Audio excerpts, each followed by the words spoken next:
Setelah dipecat dari Polri, Ferdi Sambo kini menghadapi proses hukum dengan ancaman hukuman mati. Bisakah Sambo berkelit dan apakah proses hukum bisa berjalan cepat? Kami akan membahasnya bersama Ketua Indonesia Police Watch Sugeng Teguh Santoso dan Ahli Hukum Pidana Universitas Islam Indonesia Profesor Muzakir. Selamat sore Pak Sugeng dan Prof Muzakir. Selamat sore. Selamat sore.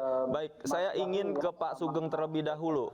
Penggabungan berkas rencananya akan dilakukan oleh Kejaksaan Agung. Bagaimana IPW melihat ini? Apakah nantinya akan berpengaruh terhadap jalannya persidangan, Pak Sugeng?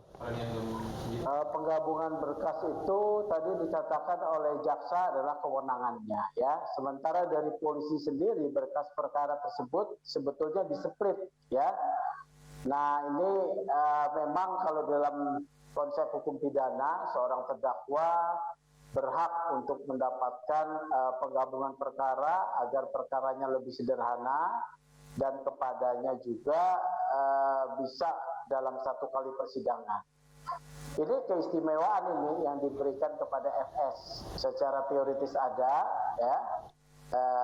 Ada dasarnya, tetapi di dalam prakteknya, ya, dalam prakteknya acap kali ada orang-orang tertentu yang ada sengaja perkaranya itu dipisah, ya, sehingga dua perkara yang dipisah. Jadi kita ikuti saja ini, ya, karena dengan penggabungan ada ada ketentuan ditambah sepertiga hukumannya itu. Begitu Baik. sih. Baik, Prof Muzakir Saya sebenarnya. bisa permisi nggak ya? Saya bisa permisi dulu nggak ini? Saya ada Zoom lagi nih, saya tunggu dari Baik. tadi. Baik, kami ke Prof Muzakir terlebih dahulu. Silakan Pak Sugeng. Prof Muzakir, sebenarnya apa dampak dari penggabungan berkas seperti ini? Benarkah kemudian bisa mengaburkan pasal 340, pasal pembunuhan berencana dalam kasus Ferdi Sambo ini?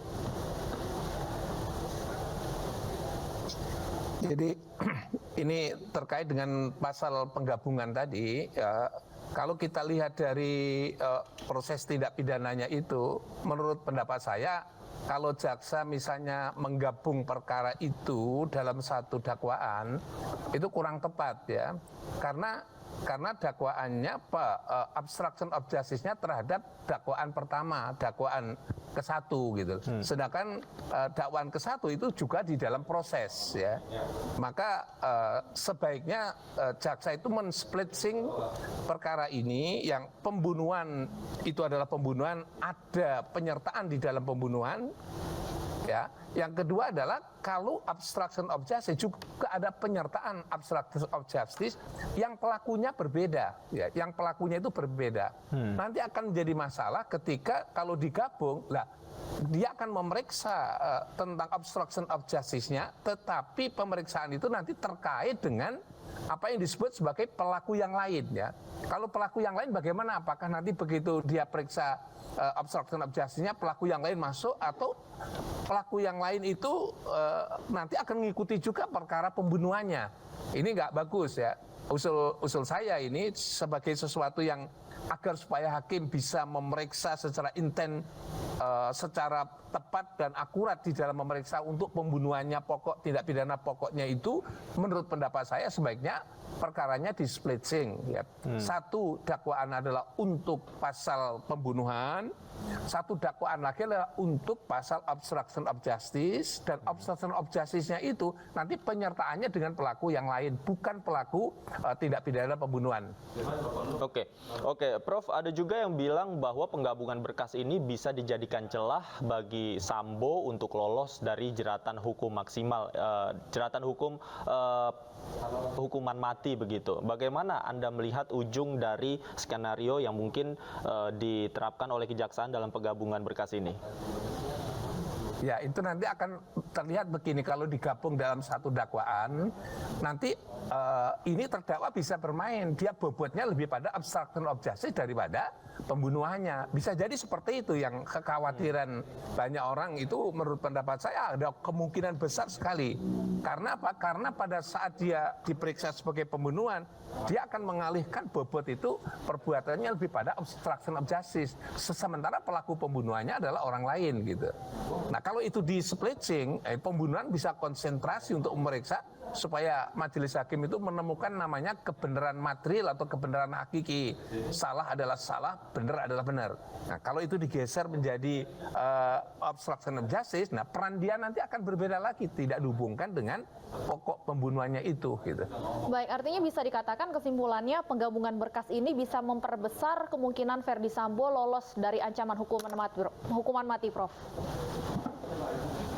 Ya, saya ingin sampaikan justru sebaliknya, andai kata digabung pun asal dia bisa dibuktikan tidak pidana pokok pembunuhannya itu, tidak pidana utama 340-nya, terus kemudian masih ditambah obstruction of justice-nya, itu pemberatan gitu ya.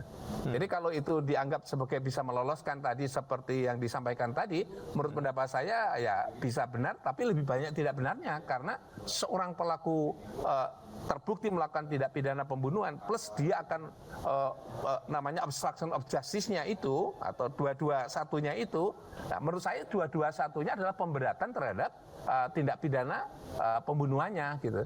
Tetapi kalau itu bisa dibuktikan dia lebih tepat, lebih mengarahkan bahwa perbuatan dia adalah lebih pada obstruction of justice-nya, mengeliminir perbuatan pembunuhannya. Khawatir saya justru yang ini gitu. Mengeliminir pembunuhannya lebih pada obstruction of justice-nya. Pembunuhan akan diserahkan kepada orang lain. Ingat sampai hari ini kan dia belum masuk bagian-bagian tertentu yang kalau dari media kan sudah tergambarkan di situ. Nah, kalau itu terjadi seperti itu, dia adalah obstruction of justice ya. Sementara pelaku pembunuhannya sudah terbukti atau istilah bahasanya sekarang sudah mengkristal kepada Baradae gitu. Oke. Jika memang tadi seperti yang Anda katakan, pemberatannya lebih mengarah ke obstruction of justice. Siapa yang nantinya akan terimbas? Apakah hanya Baradae saja atau juga berimbas kepada pelaku yang lain, Prof? Jadi Baradae ini adalah tidak masuk obstruction of justice ya. Yang obstruction of justice lebih pada pertama ya pembunuhan. FS gitu ya. Yang kedua adalah mungkin yang lainnya yang ikut terlibat dalam konteks ini. Paling tidak kalau gejalanya ada itu adalah istrinya gitu. Tapi kalau kita lihat dari serangkaian peristiwa itu lebih bobotnya kepada FS gitu. Kalau FS itu juga terlibat di situ, sementara kalau bobot proses pembuktian pada pembunuhan berencana itu istilah bahasanya jaksa itu konsentrasi full menemukan kebenaran material, ya itu pastilah pemberatan gitu. Tapi kalau itu tadi saya khawatirkan tadi, kalau itu ternyata bobotnya lebih pada obstruction of justice, jadi pasal obstruction of justice lah yang terbukti, nanti konsentrasi kepada pembunuhannya menjadi bergeser gitu. Baik, adakah kemudian hal yang bisa dilakukan JPU dan penyidik untuk mencegah agar kekhawatiran terkait vonis ringan ini tidak terjadi, Prof? Ya, saya kira sekali lagi kalau mendengarkan aspirasi publik ya masyarakat dan kemudian yang intent terhadap pengkajian terhadap peristiwa ini, ya jaksa harus merespon juga bahwa terdakwa melakukan obstruction of justice itu bersama-sama dengan pelaku yang lain yang jumlahnya banyak. Dan pelaku-pelaku yang lain sudah dijatuhi hukuman yang berat ya, pemecatan dan sebagainya itu. Itu sudah sangat berat sekali dalam konteks seorang profesional polisi ya. Jadi itu sangat berat sekali ya. Mestinya itu harus direspon juga gitu. Jangan sampai nanti dicampur menjadi satu, jaksa nggak konsentrasi pada yang pertama, sementara pembuktian yang mudah berdasarkan pemeriksaan kode etik, pemeriksaan yang lain, anggota yang lain yang terlibat dalam obstruction of justice itu sudah terbukti semuanya gitu. Dan itu mudah dibuktikan. Khawatir saya justru bandul jam itu mengarahkan kepada 221 dibanding dengan 340 gitu. Baik, kita kawal terus Prof kasus ini. Kita harapkan pihak terkait bisa mendengarkan aspirasi publik dalam terus memproses hukum kasus ini. Terima kasih Prof Muzakir, pakar hukum pidana sudah bergabung bersama kami di iNews Sore.